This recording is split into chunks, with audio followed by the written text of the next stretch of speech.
Bonjour à tous, nous sommes lundi 3 juin, il est 13 h, bienvenue aux informations. Les travaux de la 5e conférence internationale de Tokyo sur le développement de l'Afrique TICAD se poursuivent dans la ville de Yokohama au Japon. Hier dimanche, le Mali était à l'honneur avec le président de la République par intérim qui a animé un panel sur le renforcement de la construction de la paix. Occasion pour Dioncounda Traoré de faire la genèse de la crise malienne avant de faire une série de propositions visant à maintenir la paix et la stabilité dans l'espace sahélo-saharien. Nos envoyés spéciaux au Japon, Siliki Damile et Idrissa Traoré, reportage. C'est une évidence. La crise malienne a permis de mettre à nu bien des insuffisances, des incohérences et surtout les manques de réactivité des États africains, des organisations sous-régionales face à une situation d'urgence. Commentaire d'un diplomate africain ici, les forces africaines en attente ont trop attendu. Le décor est planté pour le professeur Dioncounda Traoré qui animait le panel sur le renforcement de la construction de la paix devant ses pairs et bien d'autres invités des marques. Premièrement, la nécessité de bâtir les armées républicaines disciplinées et équipées de manière à pouvoir faire face aux menaces contre la paix et la sécurité que représentent les terroristes, les narcotrafiquants, les djihadistes, une menace d'un type nouveau. Et compte tenu des faibles moyens de nos États, pris individuellement, envisager rapidement de bâtir une armée sous-régionale adaptée à la situation nouvelle avec l'aide de l'Europe et de la communauté internationale, et peut-être même une armée africaine s'appuyant sur ces armées sous-régionales capables de réagir promptement et de faire face à toutes les menaces contre la paix et la sécurité sur le continent. Deuxièmement, l'effondrement anormalement rapide, je l'ai dit, des institutions qui a suivi les premiers jours des hostilités au nord du Mali montre que la construction de la paix est également tributaire de la gouvernance. Il reste maintenant à agir vite pour non seulement gagner les trinômes paix, bonne gouvernance et développement, mais aussi pour ensemble anéantir la menace terroriste, pas seulement au Mali, mais dans toute la sous-région. Le Burkina Faso, engagé pour le compte de la CEDEAO dans la médiation en vue du règlement pacifique de la double crise institutionnelle et sécuritaire au Mali, entend poursuivre ses efforts aux côtés du gouvernement malien et de la communauté internationale pour restaurer l'intégrité de ce pays frère, conforter la démocratie et rétablir les populations maliennes éprouvées, dont les nombreux réfugiés installés sur le sol burkinabé, dans leur dignité et leur espace de vie. Il s'agira pour les tout prochains jours de parvenir à un accord politique sur l'organisation des élections générales de juillet et sur l'engagement des partis sur la voie pacifique pour le règlement de cette crise. Au Japon, l'on ne badine pas avec la sécurité. Et le maître mot ici, c'est la paix, fondation de toute croissance selon le Premier ministre japonais, qui s'engage une fois encore à répondre aux défis sécuritaires dans le Sahel. Ainsi, si le Japon s'engage à fournir une aide de 100 milliards de yens sur 5 ans pour stabiliser et assurer le développement du Sahel.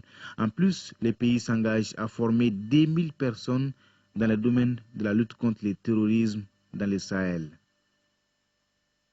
Et je vous signale que le président de la République par intérim quitte le Japon aujourd'hui même pour Paris.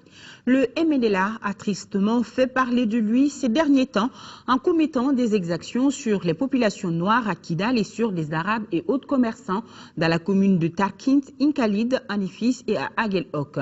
Daouda Sidiki Diarra nous en parle. À Inkalid, Tessalit, Aguelhok, Kidal, Anefis, le MNLA règne en maître absolu. Cette partie de notre territoire est devenue aujourd'hui un no man's land. Là-bas, les populations ne sont pas libres de leurs mouvements, elles sont soumises à toutes sortes d'exactions. Il est dans la brousse, ici tout près dans leur campement, à 40 km d'ici, à face en face. Et là-bas, il y a les gens de MNLA qui sont venus chez eux la nuit, et il y a son frère, il y avait le véhicule de son frère là-bas. Son frère a fui avec les clés Et finalement, lui, il était là-bas, ils l'ont trouvé, ils l'ont demandé la clé. Il dit que les clés ne sont pas avec lui. Là, c'est là où ils l'ont tiré dessus. Fiers de leur armée nationale, la population demande à nos soldats de venir les sécuriser. Nous, les Arabes là-bas, on a été dépouillés, on a été tués, on a été torturés sur Halil. Bon, si c'est quelque chose qui nous touche vraiment, qu'on ne voit pas que l'armée malienne est déjà intervenue. On a des gens qui ont été tués là-bas, tous nos biens ont été enlevés. Il y a des gens ici qui n'ont rien maintenant, ils étaient des hommes riches, aujourd'hui ils n'ont rien parce qu'on les a été vraiment, on les a tout enlevés là-bas. Il y a Tesserit, à Galhok, on préfère la présence de l'armée malienne, tout, non seulement à Gao, mais dans tout le territoire. Pourquoi MNLA joue tout ce qu'elle veut sur les autres territoires et que le Mali, on ne voit pas une armée malienne qui nous dépasse, qui part à Kidal ou bien qui part à Galhok ou bien à Nefes. Direction Gao, où l'installation d'une antenne de l'ONU se prépare activement. C'est dans ce cadre que le général de brigade Mamadou Adama Diallo, gouverneur de la 7e région, a tenu une réunion d'information et de sensibilisation. Daouda Zoumana Traoré nous en dit plus. Avant de recevoir un note de marque, il est du devoir de tout bon chef de famille de préparer minutieusement le terrain afin de faciliter le séjour à ce dernier. En sa qualité de chef de l'exécutif régional, le général de brigade Mamadou Adama Diallo s'attelle à cette démarche qui lui a permis de revenir sur les acquis de la région, de la reconquête du territoire à ce jour. Même si les choses s'améliorent petit à petit, des efforts restent à fournir dans le domaine de l'eau, de l'électricité, de l'assainissement, de l'emploi jeune, de la sécurité et de la réinsertion des déplacés et réfugiés. Tous les partenaires des institutions sous-régionales et internationales ont reçu les doléances du gouverneur par rapport à ces différentes préoccupations. Pour le chef de l'exécutif régional, le point d'orgue est et demeure la sécurité, qui permettra non seulement la circulation des personnes et de leurs biens, mais aussi la tenue de l'élection présidentielle sur toute l'étendue du territoire. Sur ce plan, des réunions périodiques se tiennent avec toutes les forces armées, l'administration et la société civile. Le gouverneur poursuivra que l'ONU sera à Gao pour résoudre les problèmes des femmes et des jeunes. Mais avant, la population doit cultiver la paix et la stabilité. Et rien ne sert de remettre en cause les constructions déjà faites. À ce niveau, les radios privées ont un grand rôle à jouer en respectant leur mission d'information, d'éducation et de divertissement. Voilà un commentaire signé Daouda Zoumana Traoré depuis Gao. Ici à Bamako, fin des travaux de la 6e édition de la semaine de la microfinance au Conseil national du patronat du Mali, occasion pour les organisateurs de dégager des pistes de solutions pour assainir le secteur de la microfinance dans notre pays. Parmi les solutions proposées, le renforcement des capacités des employés et des élus pour améliorer la professionnalisation des institutions de microfinance. Agibou Koulibaly. À l'issue des travaux de la 6e édition de la Semaine de la microfinance, les participants ont recommandé, entre autres, la poursuite du déploiement du guide de contrôle interne et son évaluation, la diffusion et l'utilisation des résultats de l'étude sur les déterminants des taux pratiqués par les systèmes financiers décentralisés du Mali en vue d'une réduction éventuelle des coûts des services financiers. La 6e édition de la Semaine de la microfinance pour thème central cette année, les défis du professionnalisme et de la bonne gouvernance au sein des systèmes financiers décentralisés au Mali, qu'on appelle communément microfinance. Ces institutions ont démarré pour la plupart dans les années 90 et aujourd'hui ils ont fait beaucoup de pas. Mais il y a un manque de professionnalisme qu'il faut améliorer. Pour les partenaires techniques et financiers, ils sont toujours prêts à soutenir et accompagner le secteur afin qu'il joue pleinement son rôle dans la réduction de la pauvreté et le financement de l'économie. Nous pouvons nous exprimer que, sinon souhaiter, que nos partenaires SFD vraiment s'alignent sur des aspects de la professionnalisation du secteur, sur les aspects de la bonne gouvernance. Rendez-vous est pris en 2015 pour la 5e édition de la Semaine de la microfinance au Mali. Sur un tout autre plan, soirée gala des miniers du Mali, ceci afin de resserrer les liens de coopération entre les différents acteurs du secteur dans notre pays. Aguirre Pouloubali a été à la cérémonie, son reportage. En organisant cette soirée, les miniers du Mali entendent relancer leur rencontre trimestrielle. Pour l'initiatrice, l'industrie minière qui les lie contribue au développement économique et social du Mali. Comme vous le savez, notre rencontre mensuelle a essentiellement pour but de tisser des relations d'amitié au sein de la communauté des miniers, favorisant ainsi la création de relations d'affaires solides qui contribueront au développement économique de ce pays que nous aimons tous, le Mali. Le secrétaire général du ministère des Mines qui présidait la soirée a profité de cette occasion pour évoquer l'engagement des miniers dans la promotion du secteur. C'est surtout grâce à vous que le Mali a gardé son 3e rang africain avec une production industrielle d'or de 47 tonnes en 2012. La danse orientale de Sierra, une danseuse malienne, a été l'un des moments forts de cette soirée des miniers du Mali. Célébration du 65e anniversaire de l'alphabet Co, c'était à la faveur d'une conférence débat sur le thème « Que peut le Co pour sauver le Mali ?» Elle était organisée par le mouvement culturel Co pour le développement, Cheikh Oumar Sankaré. L'écriture Co compte 26 lettres et un neutre qui est le 1. C'est un outil scriptural qui peut transcrire toutes les langues. Sa création remonte à 1949 par le Karamogo Souleymane Kanté. Pour la promotion du Co, le mouvement culturel Co pour le développement a vu le jour en 1993. Le mouvement a pris de l'ampleur et est présent presque dans toutes les régions du Mali. Et on constate un engouement des populations, une adhésion massive dans l'apprentissage de cet alphabet-là pour la transcription de nos langues nationales et de toutes nos langues nationales. Que peut le Co pour sauver le Mali? C'est ce thème d'actualité que le mouvement a choisi pour cette conférence débat. Les langues et écritures nationales jouent un rôle important dans la cohésion nationale. C'est pourquoi le ministre des Affaires religieuses et du culte a appelé le mouvement à agir pour la paix. Aujourd'hui, la préoccupation du gouvernement, de tout le peuple malien, la communauté internationale est la recherche de la paix. Je vous demande de vous investir sans cesse en faveur de notre pays, que vous investissiez à travers les travaux dans la recherche de solutions à la crise de notre pays. La conférence débat a été animée par Karamogo Bamba, Dr Mamadi Keita et Sékou Diakité. Lancement par l'association Donko Sieko de son nouvel espace culturel appelé Falifato en français, l'Anfou. Cette nouvelle galerie qui est située à Mayambougou Fassoukano se veut un lieu de rencontre et d'échange où l'art, la culture, la créativité contemporaine et les petits plats se mêlent dans des saveurs d'ici et d'ailleurs.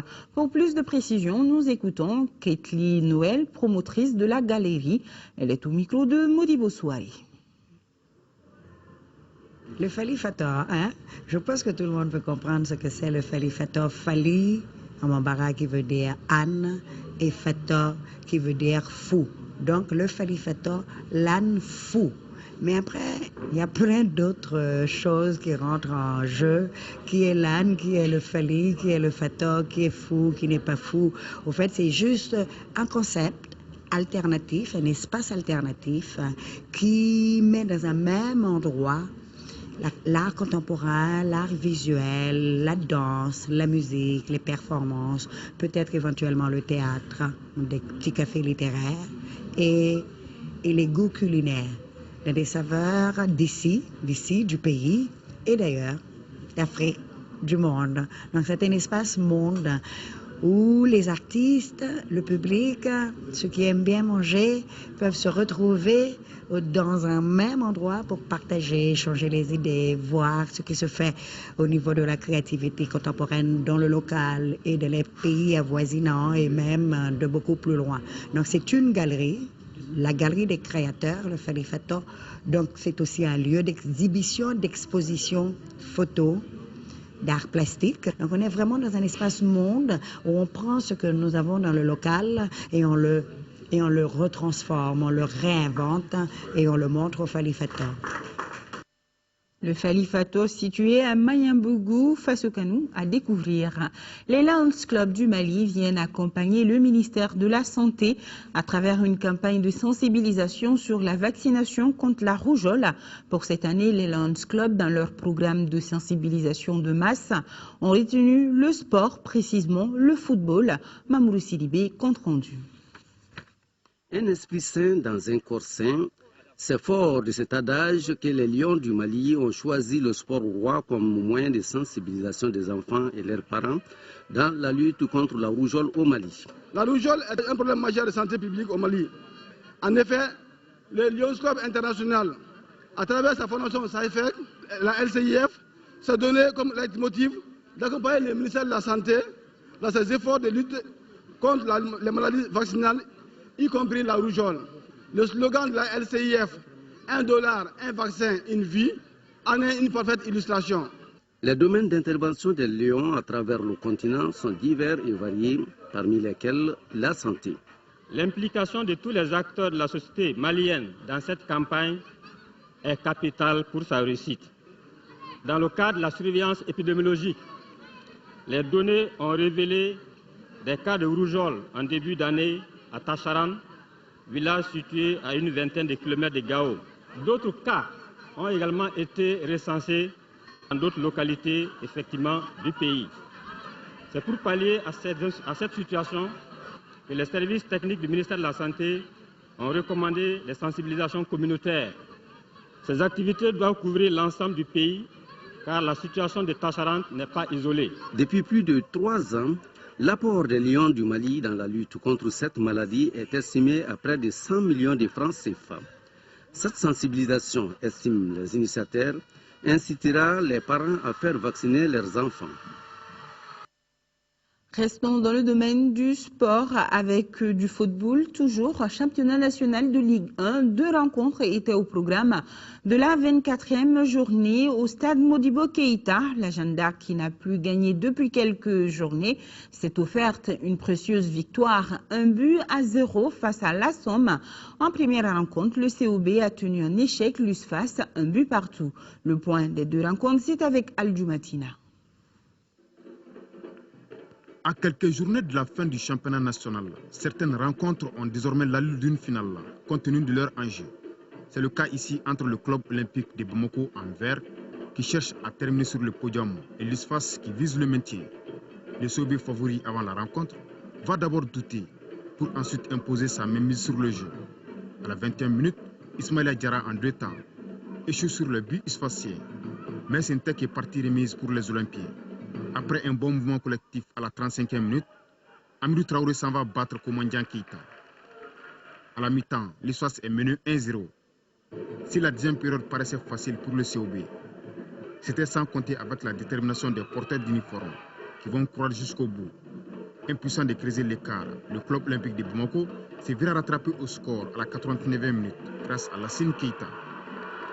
1 but partout, l'USFAS est revenu de loin.